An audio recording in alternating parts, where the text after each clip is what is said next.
Hi, Paige here with m.a.b.e.l, and I'm at NextFab today. It's a busy day here at NextFab. They're having a holiday market, and I'm all set up for vending, but I'm also able to do some sewing.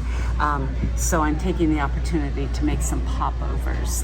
The first one I'm working on, I'm adding the pocket in front, and I'm going to be doing some mending because this particular quilt has a lot of burst seams, so I need to be able to take care of those seams. So I'll show you how I do that on this industrial sewing machine.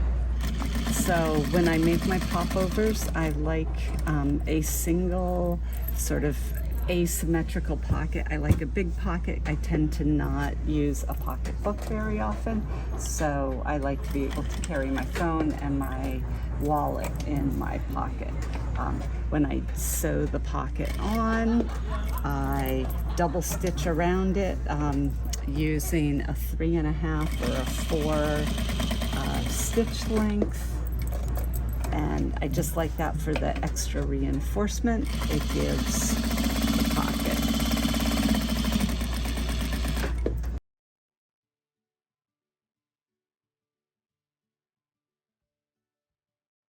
When I'm sewing the pocket on, I use the edge of the pocket as my guideline for my first line of stitching, so it's about a 1/16 of an inch, and then the second go round, I'm using that first line of stitching as my guideline, so that gives me about 1/4 of an inch.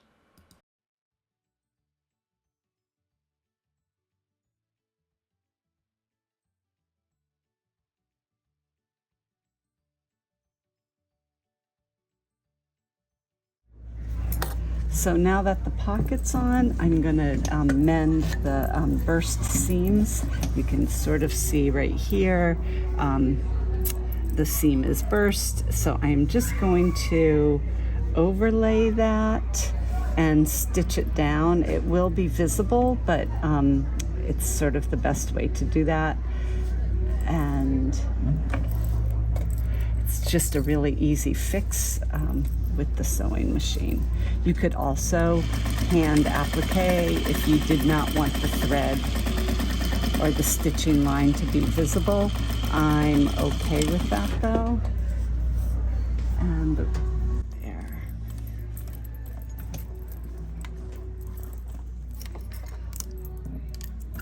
There's another spot on this front patch.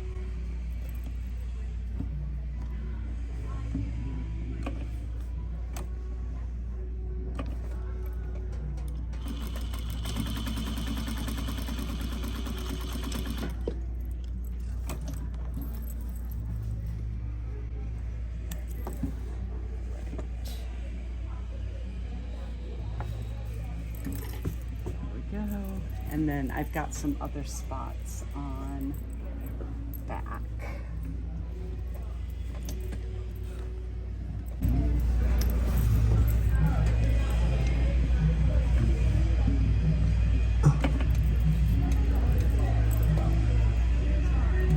Just gonna remove that little bit of stitching so that I can fold the seam allowance over.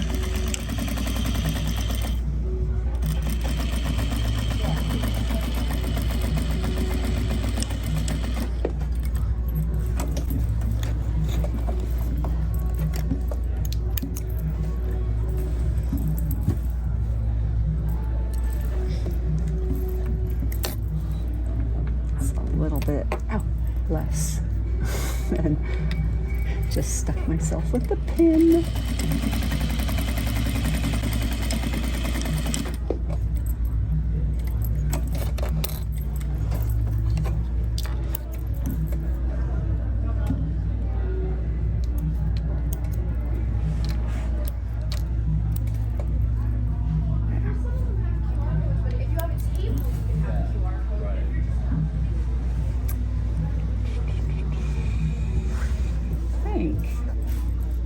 Oh, there's a little bit right there.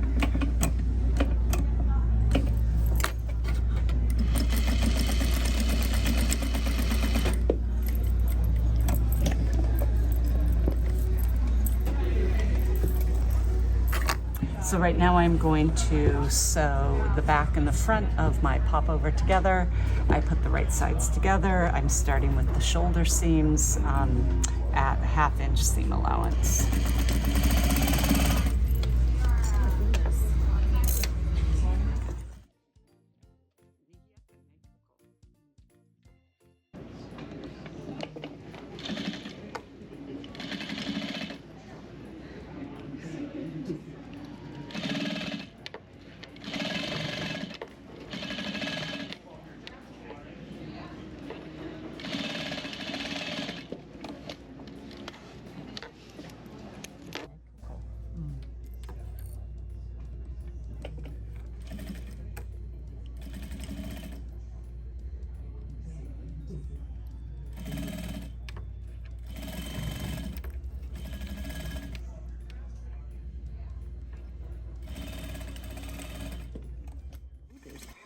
I noticed that there was a rip on the front, so I'm doing some darning, just going back and forth to close that up.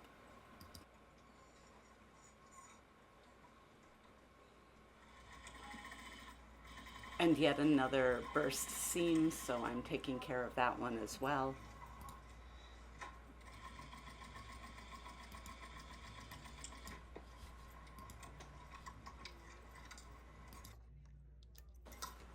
Now that the shoulders are sewn together, I've inserted the sleeve cap, and I'm going to stitch the sleeve cap to the shoulder.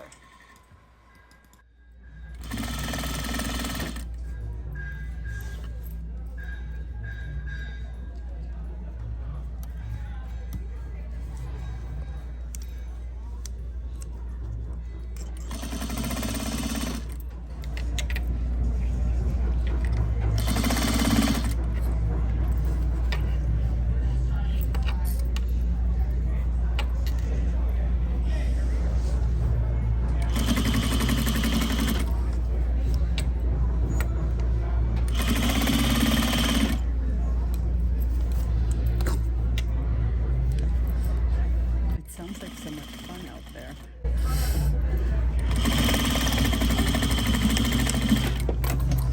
Oops.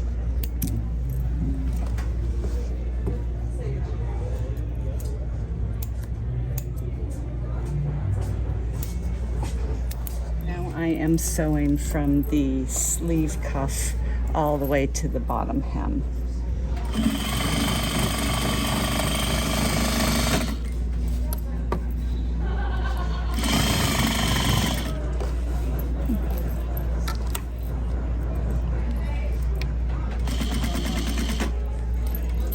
Pivot at the seam where the underarm is and continue down.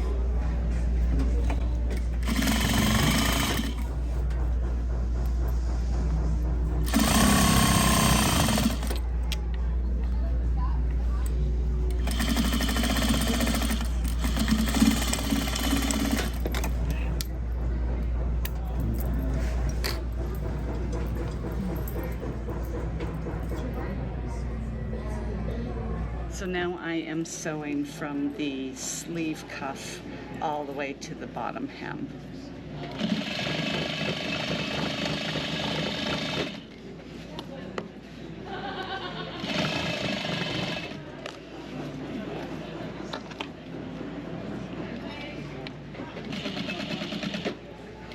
And I pivot at the seam where the underarm is. And continue down.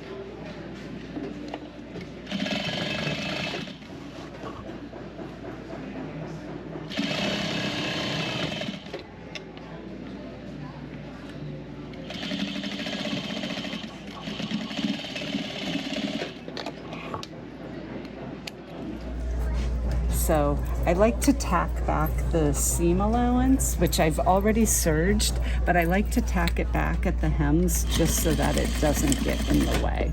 So it also allows me to slip the tail of the serge in the seam allowance.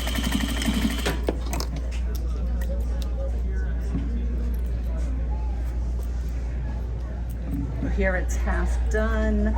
I just need to add the other arm, and then I'll put the sweatshirt band on the neckline.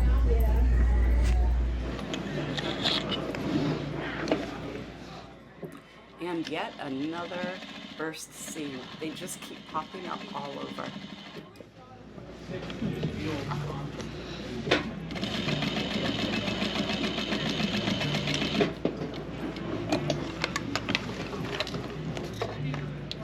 I am now going to attach the neckband to the sweatshirt, and this is a sample of my neckband. It's a 1x1 ribbing.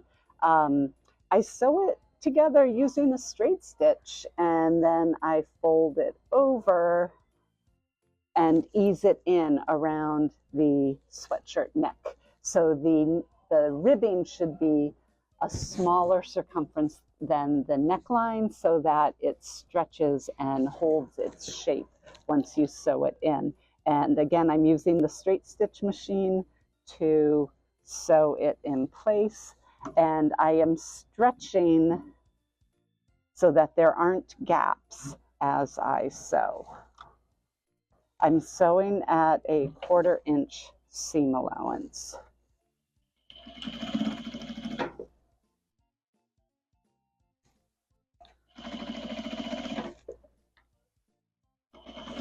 And then I back stitch over the shoulder seams just to reinforce. After I'm done stitching this into place, I will serge it to clean up the edges.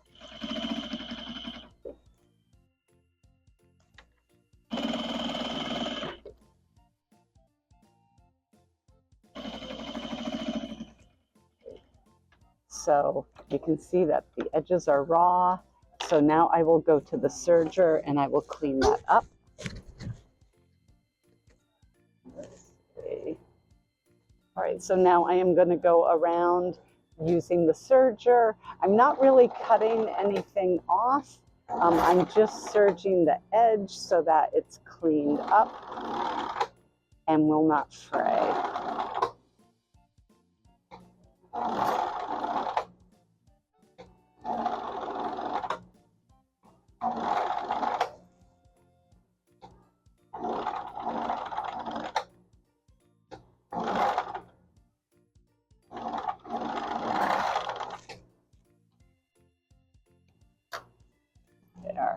And then now what I do is I fold that over, I fold that down, and I'm going to go back to the straight stitch machine and do a row of top stitching around the neckline at about a 1/16 of an inch from the ribbing. To stitch at about 1/8 to a 1/16, folding the seam allowance down. Oops, hold on. One way I try to be consistent is I keep the edge of the fabric within the inside of the toe. So, and that just gives me a nice even marking for the neckline.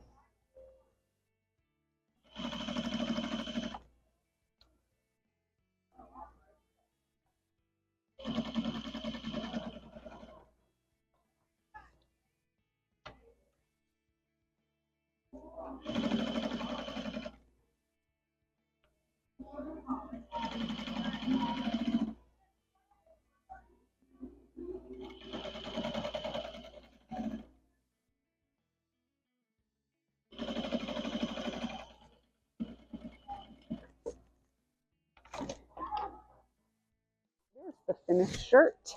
I'll put it on for you.